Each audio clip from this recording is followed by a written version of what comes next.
Sud Radio, libre comme Guénaud. Libre comme Guénaud, bonjour Henri Guénaud. Bonjour Patrick. Ce ne sera pas une leçon de tennis avec vous ce matin, mais une leçon d'économie d'un chef d'entreprise qui partage ses bénéfices avec ses salariés. On en a beaucoup parlé vendredi sur Sud Radio en ayant ce patron en fait avec nous.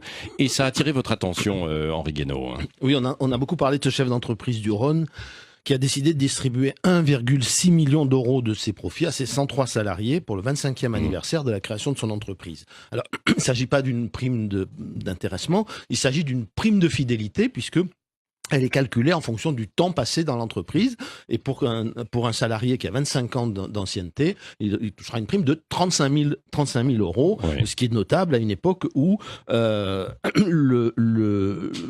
le dénigrement du CDI et même du salariat jugé trop contraignant est à la mode. Oui, mais c'est un beau geste. Mais en quoi est-ce que ça peut être une leçon un peu universelle à l'ère des start-up, des auto-entrepreneurs? Il nous rappelle d'abord que le modèle de la start-up et de l'auto-entrepreneur n'est pas universel et que l'entreprise est une communauté de travail, une collectivité humaine, ce qu'occulte la financiarisation de l'économie, l'obsession de la valeur pour l'actionnaire, parce que dans le monde de la finance reine, l'entreprise n'est qu'un ensemble, un portefeuille d'actifs financiers, d'actions, d'obligations, et qui cherche à garantir le revenu de l'actionnaire plutôt que celui du salarié. Oui. C'est pas un simple coup de communication plutôt? Bon, on a posé la question à ce chef d'entreprise, il a répondu tant mieux si on parle de notre entreprise de cette manière, mais il est clair que ce n'était pas le but. Le but c'était encore une fois de récompenser la fidélité, c'est plutôt la com, un effet secondaire, et cet effet secondaire a une signification, il témoigne de la forte attente de la société pour des manières de gérer autres que la gestion par le stress ou le manque de considération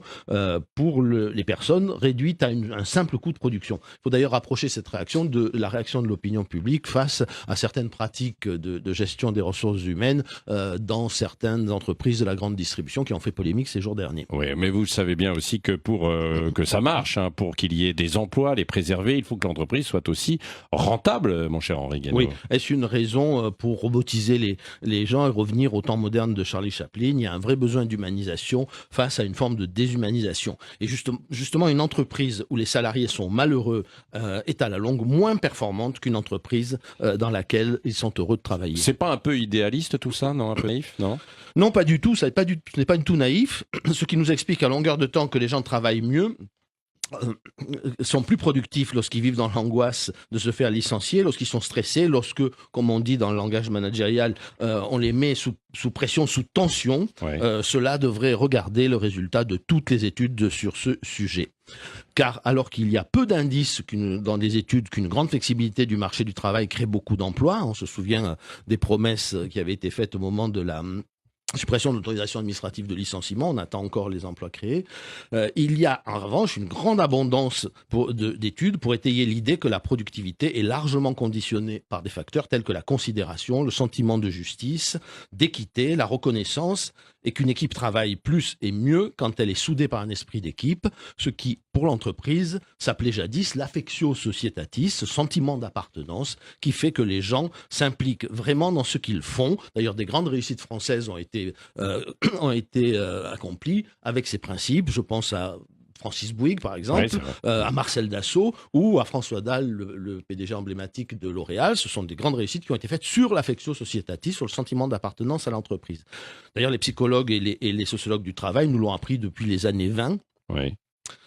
C'est le cas dans les années 20, d'un psychologue australien qui avait monté une expérience pour essayer de mesurer l'accroissement de la productivité qui pouvait résulter d'une intensité lumineuse plus forte, d'un meilleur éclairage. Et il s'est rendu compte à la fin que c'était pas du tout l'intensité lumineuse qui augmentait la productivité, mais le fait qu'on s'intéresse aux salariés. Et la productivité augmentait de ce seul fait. Voilà.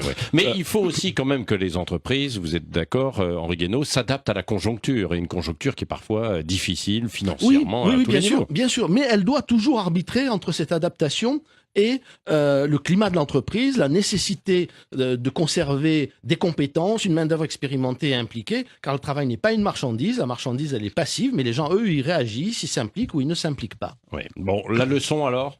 La leçon, je dirais qu'il y a trois leçons. On ne bâtit pas la prospérité d'un pays ni d'une entreprise dans la durée avec des travailleurs jetables ou précaires qui peuvent prendre aucun engagement à long terme dans la société. Deuxièmement, ce sont les mêmes qui veulent que toutes les collectivités humaines, toutes les organisations soient transitoires, éphémères, gouvernées seulement par le court terme et la conjoncture, qui veulent diluer les entreprises et les nations ou les pays dans le marché, dans l'offre et la demande instantanée. Et finalement, troisième leçon, le thème de la participation si cher au général de Gaulle est plus que jamais d'actualité. Merci Henri Guénaud, et c'est aussi la qualité de vie au travail qui est en question. C'est la semaine de la qualité de vie au travail. On en parlera tout à l'heure. Nous aurons un grand débat de 9h30 à 10h avec Philippe David. Et c'est essentiel pour la compétitivité d'une économie. Absolument. Merci à vous Henri Guénaud.